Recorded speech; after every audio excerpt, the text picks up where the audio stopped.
আমিষ রান্নার তো শেষই নেই। তবে নিরামিষের মধ্যেও এমন অনেক অনেক সুস্বাদু রান্না আছে যা না জানলে পরে অনেকেই মিস করবে। আজকের রেসিপিটা এই রকমই একটা রেসিপি, যে নিরামিষের দিন কি রান্না করব কি রান্না করব এইটা না করে এই রেসিপিটা রান্না করে নিও। Welcome to my channel. আমার নতুন আর একটা ভিডিওতে তোমাদের সবাইকে ওয়েলকাম। তাহলে চলো সময় নষ্ট না করে মূল রেসিপির দিকেই এগিয়ে যাওয়া যাক। যতই যাই বলো বাপু, নিরামিষের দিনে রান্না করাটা অনেকের কাছে অনেক টাফ, কারণ সবাই তো সবকিছু পছন্দ করেই না। তাই আজকে তোমাদের সামনে এমন একটা রেসিপি নিয়ে আমি উপস্থিত হয়ে গেছি, যেটা বলতে পারো সবারই কিন্তু মন জয় করে নিতে পারে। কলা পাতা দেখে বুঝতেই পেরেছো পাতুরি কার না ভালো লাগে। আর তোমরা তো থাম্বনেলে দেখেই নিয়েছো। তো চলো কি দিয়ে কিভাবে কিসের পাতুরি করলাম সেটা আর বেশি ওয়েট না করে তোমাদের সাথে শেয়ার করে দিই। সবার প্রথমেই আমরা একটা মশলা রেডি করে নেব, যার মধ্যে কালো সর্ষে, সাদা সর্ষে, দুটো শুকনো লঙ্কা, পোস্ত, এই সব কিছুকে শুকনো আগে আমি মিক্সির মধ্যে গুঁড়িয়ে নেব। আর একটু শুকনোটা গুঁড়িয়ে নিলে পরে আমাদের পেস্ট করতে পরে সুবিধা হবে। তো শুকনো উপকরণটাকে আগে ভালো করে গুঁড়ো করে নিয়েছি।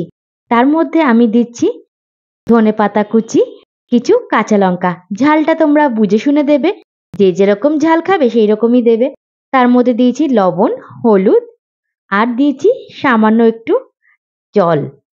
আমার ছোট মিক্সির বাটিটা ডিস্টার্ব করছিল, তাই আমি বড় মিক্সির বাটিতে নিচ্ছি। কিন্তু তোমাদের হাতের সামনে যদি ছোট মিক্সির বাটিটা থাকে তাহলে তোমরা সেটাতেই করবে। চলো এবার স্টেপ 2 তে চলে যাওয়া যাক। হ্যাঁ, তোমরা এবার বুঝতেই পারবে পাতুরিটা আমি বানাবো পনির দিয়ে। তো পনিরটাকে আমি ভালো করে আগে ছোট ছোট টুকরো করে নেব। একটা জিনিস কিন্তু মাথায় অবশ্যই রাখতে হবে, এই রেসিপিটার জন্য বাসি পনির নিলে হবে না।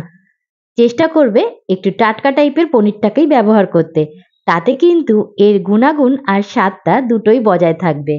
পনিরগুলোকে ভালো করে পিস পিস করে নিয়েছি। তারপরে আমি ভালো করে এখানে ধুয়ে নেব। ধুয়ে আমি একটা থালার মধ্যে সব নিয়ে নেব। আর তারপরে কি কি করব সেটা দেখতেই থাকো। আর তার সাথে এটাও বলি, যারা যারা আমার ভিডিওকে এত এত ভালোবাসা দিয়েছো তাদেরকে অনেক অনেক ধন্যবাদ মন থেকে। আর যারা ভিডিও দেখো অথচ সাবস্ক্রাইব বা ফেসবুকে ফলো না করে চলে যাও, তাদের কাছে রিকোয়েস্ট করব প্লিজ আমার পেজটাকে অবশ্যই ফলো করে দিও, কারণ তোমাদের সাপোর্ট, তোমাদের ভালোবাসা আমার একান্তভাবে দরকার। পনিরটাকে আমি আলতো হাতে ভালো করে গুঁড়ো গুঁড়ো করে নিয়েছি। পনিরের মধ্যেই সব মশলাগুলো আমি দিয়ে দিচ্ছি, আর স্বাদ মতো আরেকটু লবণ দিয়ে দিচ্ছি। তারপর এই মিশ্রণটার মধ্যে আমি পরিমাণ মতো সর্ষের তেল দিয়ে দেবো। একটা জিনিস কিন্তু মাথায় রেখো, এই রেসিপিটা করার জন্য সর্ষের তেলটাই দরকার, রিফাইন তেল একদমই ইউজ করবে না। পরিমাণ মতো সবকিছু দিয়ে সামান্য একটু মিষ্টি দিয়ে দিয়েছি টেস্টটাকে ব্যালেন্স করার জন্য। একটু লঙ্কার গুঁড়ো দিয়েছি, আমার মনে হয়েছিল কাঁচা লঙ্কাটা একটু ঝাল ঝাল কম হয়েছে। আর দিয়েছি কস্তুরি মেথি, ভালো করে হাতে একটুখানি ঘষাঘষি করে। এইবার এই মিশ্রণটাকে আমি সুন্দর করে মিশিয়ে নেব। তবে সেটা কিন্তু খুব আলতো হাতেই মেশাতে হবে, একদম মিহি করে চটকে ফেললে হবে না। যেভাবে আমরা মিষ্টি বানাই সেই রকমই তো একদমই না। ছানাটা বা পনিরটা যতটা দানা দানা থাকবে ততটাই কিন্তু ভালো লাগবে। মিশ্রণটা যখন পুরোপুরি রেডি হয়ে যাবে তখন আমি কি করব, কলা পাতাগুলোকে তো আগেই আমি দেখালাম পরিষ্কার করে নিয়েছি একটা ভেজা কাপড় দিয়ে। এখন গ্যাসটাকে জ্বালিয়ে আমি একটুখানি উপর থেকে সেঁকে নেব। তাতে কি হয়, পাতাগুলো খুব সফট হয়ে যায়, যখন আমি ফোল্ড করব তখন ভেঙে যাওয়ার চান্স একদমই থাকবে না। এক এক করে সবগুলো ছোট বড় পাতা আমি ভালো করে সেঁকে নিয়েছি। আর তারপরে এবার হবে ফোল্ডিং করার, মানে ফাইনাল প্রসেস। আর এই প্রসেসটা করার সময় কিন্তু চোখ কান খোলা রাখতে হবে, পেটে গেলে কিন্তু মুশকিল। তাহলে চলো 3 নম্বর স্টেপের দিকে এগোনো যাক। এইভাবে এক একটা ছোট ছোট আমি পাতা নেব, আর তার মধ্যে আন্দাজ মতো এই মিশ্রণটাকে দিয়ে দেব, পনির আর সব মশলা দিয়ে যে মিশ্রণটা আমি রেডি করেছি। তারপর একটা করে মাঝখানে কাঁচা লঙ্কা দেব, আর ওপর থেকে আর একটু অল্প করে সর্ষের তেল দিয়ে দেব। সর্ষের তেল দেওয়ার কারণটা হলো এই মিশ্রণটা যেন হার্ড না হয়ে যায়, যাতে পাতাগুলো পুড়ে গেলেও বা পুরো পাতুরি যখন কমপ্লিট হয়ে যাবে তখন যেন মিশ্রণটা অনেকটাই সফট থাকে। এই একই প্রসেসে আমি বাকি পাতুরিগুলোকেও রেডি করে নেব। আর তারপর স্টেপ 4 এ কি করব সেটাও তোমাদের সাথে শেয়ার করব। তো চলো পুরো ভিডিওটা স্কিপ না করে এনজয় করতে করতে দেখো আর মাথার মধ্যে পুরো রেসিপিটাকে ঢুকিয়ে নাও।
কি সমস্যার সমাধান করতে পারলাম তো? নতুন একটা রেসিপি তোমাদের হাতে তুলে দিতে পারলাম তো? ভিডিওটা ভালো লাগলে প্লিজ লাইক, শেয়ার, সাবস্ক্রাইব। এই রকম অনেক নতুন নতুন ভিডিও আবারও নিয়ে চলে আসবো, কিন্তু তার জন্য আমার চ্যানেলটাকে সাবস্ক্রাইব করে রাখো, পাশে থাকা বেল আইকনটাকেও প্রেস করে রাখো, যাতে আমি নতুন কোনো ভিডিও আপলোড করলে সবার আগে নোটিফিকেশনটা তোমাদের কাছেই চলে যায়। আর কমেন্ট করে জানাতে তো ভুলেই যেও না যে রেসিপিটা তোমাদের কতটা মন কেড়ে নিল। দেখা হবে আবারও। সবাই ভালো থেকো, সাবধানে থেকো। হর হর মহাদেব।